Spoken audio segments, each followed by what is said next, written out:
Ayan at magandang gabi po sa inyong lahat. Ang oras po ngayon ay 11:30 na po ng gabi at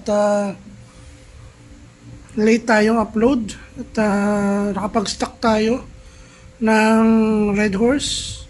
Nakuha pa natin ng 575 ang 1 liter at ang 500 na Red Horse ay 568.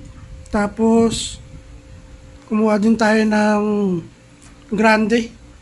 Bali, dalawang grande yun. Ang kuha natin sa isang grande ay 544.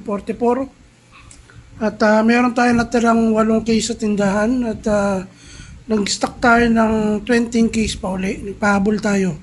Kasi September 1, tataas po ang Red Horse. At papakita ko po sa inyo yung paghakot ko ng Red Horse.